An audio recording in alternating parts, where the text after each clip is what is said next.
నేను చిన్నప్పుడు అండి కొండల మీదకి వెళ్ళేవాడిని ప్రార్థన చేయడానికి. ఎందుకంటే యేసుప్రభు ఒలివ కొండ మీదకి వెళ్ళేవాడు, అలాగా మోషే గారు ఏమో సినాయి కొండ మీదకి వెళ్ళేవారు. అంటే కొండ మీదకి వెళ్తే కానీ దేవుళ్ళు కనబడరేమో, దేవుడు కనబడతాడేమో అని అలా నమ్మి నాకు నేనుగానే అపార్థం చేసుకొని కొండ మీదకి వెళ్ళేవాడిని అండి.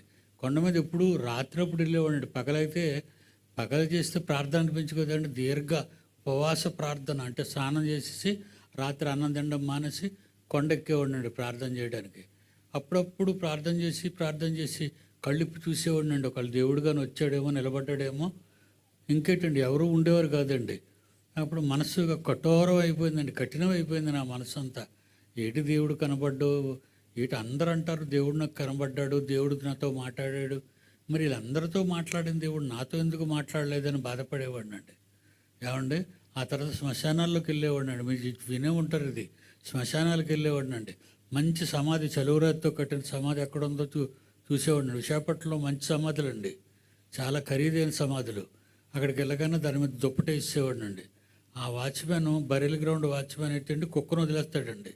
సమాధుల్లో మామిడి తోట అది ఉంది కనుక మామిడి పళ్ళు ఎత్తుకెళ్ళిపోతారని రాత్రులు కుక్కలు వదిలేసేవారండి వాళ్ళు. అప్పుడు ఆ ముసలాయన పెద్ద ఆయన చెప్పాడు, బాబు నువ్వు రాత్రప్పుడు వదిలేస్తావు, రాత్రప్పుడు నువ్వు ప్రార్థనకు వస్తున్నావు కదా, మరి కుక్కను వదలను, మరి ఈరోజు కట్టేస్తాను, నువ్వు వెళ్ళిపోగానే నన్ను లేపేసి మీరు వెళ్ళిపోండి అన్నాడు.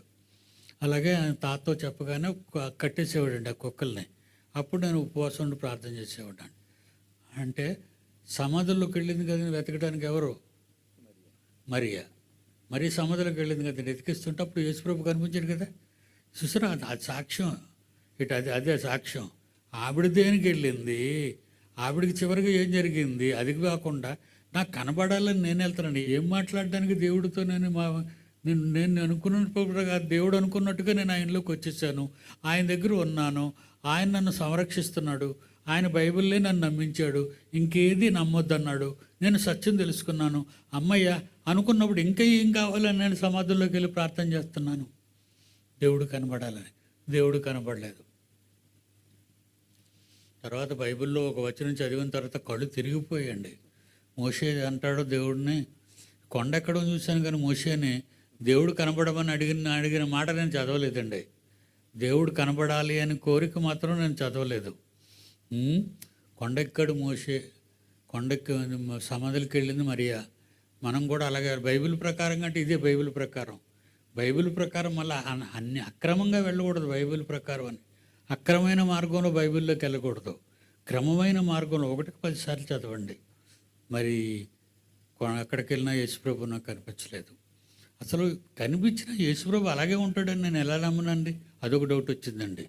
ఒకవేళ కనిపించాడు అనుకో రాత్రప్పుడు టార్చ్ లైట్ పట్టుకెళ్ళేవాడినండి సమాధులు కానీ కొండకు కానీ వెళ్ళేటప్పుడు, ఏ పురుగు బట్టర్ వస్తుందని. యేసుప్రభు కనబడలేదండి. కనబడకపోగానే తెల్లవారే నిరాశ నిస్పృహలతో ఇక దేవుడి మీద విరక్తి వచ్చేస్తున్న మనసు వచ్చేసిందండి నాకు. అలాగా ఇంటికి వెళ్ళిపోయేవాడినండి. మా అమ్మగారు అడిగారు, ఏమరా బాగాలేవు, దేవుడు కనిపించలేదా అని. లేదమ్మా కనిపించలేదని. అయ్యో కనిపించలేదురా, ఇంకోసారి వీళ్ళు మళ్ళీ కనబడతాడు. వాళ్ళైనా మానిపించాలా, ఏం వెళ్తావరా అక్కడికి అనాలా, ఇంకోసారి వీళ్ళు కనబడతాడంటే నాలో తప్పులు ఏమైనా ఉన్నాయేమో అని బాధపడిపోయేవాడినండి. ఏమైనా పాపాలు చేస్తున్నానా దేవుడు అని అడిగేవాడిని కన్నీళ్ళు కార్చుకొని. ఆయన కనిపించలేదు. ఎందుకంటే ఆయన నాకు కనిపించేశాడు, ఆయన నాలోకి ప్రవేశించేశాడు ఏమో. ఆయన నాకు మంచి వాక్యాన్ని ఇచ్చేశాడు, మంచి జ్ఞానాన్ని ఇచ్చేశాడు బైబిల్ మీద. అమ్మయ్య సంతోషించాను. అప్పుడు మోషే గారు అడుగుతారు, దేవుడా నువ్వు నాకు కనిపించు అని. నల్లగా అడిగాడు. నిర్గమాకాండంలో 33వ అధ్యాయం 20వ వచనం. నిర్గమాకాండం 33:20 వచనం. మరియు ఆయన, మోషే నా ముఖం చూడాలని ఆశపడుతున్నావు కదా, నాకు కనబడాలనే ఉందయ్యా నీకు, నువ్వెంతో ఆశపడుతున్నావు కదా నన్ను చూడాలని, నేను నీకు కనబడాలని అనుకుంటున్నాను, కానీ నేను కనబడితే నువ్వు కనబడవు. ఏమన్నాడండి? నేను కనబడితే నువ్వు చచ్చిపోతావు. ఏ నరుడును నన్ను చూసి బ్రతుకనేరడు. చంపేస్తాడా కనబడి? నన్ను చంపేమని దేవుడిని అడుగుతున్నాను. నా కొండల మీదకి సమాధుల్లోకి వెళ్ళి, నన్ను చంపే దేవుడా నాకు కనబడి ఓరు పిచ్చోడు ప్రార్థన చేస్తుడు, దేవుడు ఏమనుకుంటాడు, ఏటీడు ఇంకా పిచ్చోడు నన్ను కనబడమంటాడు ఏంటి, పోనీ వెళ్ళి కనబడిపోతావని నిర్ణయం తీసుకుంటాడా? అలాంటి నిర్ణయాలు తీసుకుంటాను. చంపాడు. ఎందుకంటే ఆ సమాధి మీద నేను అలా పడుకుంటూ పోతాను అంతే. ఇంకా వాళ్ళు వచ్చి ఈజీగా పక్కన పోయి తీసి పాతేయడమే. కనబడతాడు దేవుడు. దేవుడు మాటలు వినబడతాయా? దేవుడు మాటలు స్వరం, నాకు స్వరం వినబడిందని అంటాడు. నాకు ఆకాశవాణి, మెల్లటి స్వరం, కుమారా అని.